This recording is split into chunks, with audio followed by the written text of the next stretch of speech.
السلام علیکم پیارے بچوں، کیا حال چال ہیں؟ آج میں آپ کو ایک نہایت دلچسپ اور سبق آموز کہانی سناتی ہوں۔ توجہ سے سننا، کیونکہ یہ کہانی آپ کے بہت کام آئے گی۔ یہ پرانے زمانے کی بات ہے۔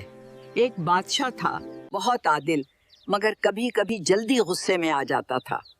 ایک دن بادشاہ کی انگلی پر چھوٹا سا زخم لگ گیا۔ بادشاہ بڑا پریشان ہو گیا اور اپنے وزیر کو بلایا۔ جب وزیر آیا تو بادشاہ نے کہا، دیکھو میری انگلی کٹ گئی ہے۔ وزیر نے غور سے دیکھا، پھر مسکرا کر کہا، بادشاہ سلامت، اس میں یقیناً اللہ کی کوئی بہتری ہوگی، آپ پریشان نہ ہوں۔ یہ سن کر بادشاہ کو بہت غصہ آیا۔ اس نے کہا، میری انگلی کٹ گئی ہے اور تم کہہ رہے ہو کہ اس میں بہتری ہے؟ یہ کیسی بات ہے؟ غصے میں آ کر بادشاہ نے حکم دیا کہ وزیر کو قید خانے میں ڈال دو۔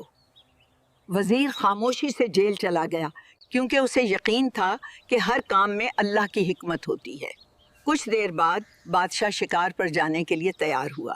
عام طور پر وہ وزیر کے ساتھ ہی جاتا تھا، لیکن آج وزیر قید میں تھا، اس لیے وہ اکیلا چند سپاہیوں کے ساتھ جنگل میں چلا گیا۔ شکار کے دوران بادشاہ نے ایک ہرن دیکھا اور اس کا پیچھا شروع کر دیا۔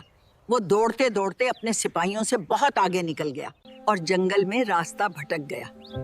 اب بادشاہ اکیلا تھا اور اسے واپسی کا راستہ معلوم نہ تھا۔ اتنے میں جنگل کے ایک قبیلے کے لوگ وہاں پہنچے۔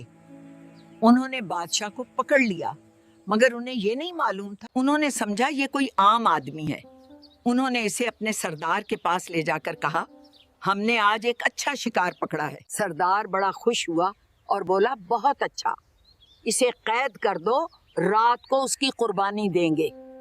بادشاہ یہ سن کر کانپ گیا، اس کے ہوش اڑ گئے۔ اب وہ سوچنے لگا، میری قسمت میں آج موت لکھی ہے۔ رات ہوئی، قبیلے کے لوگ جمع ہو گئے۔ انہوں نے بادشاہ کو قربان کرنے کی تیاری کی۔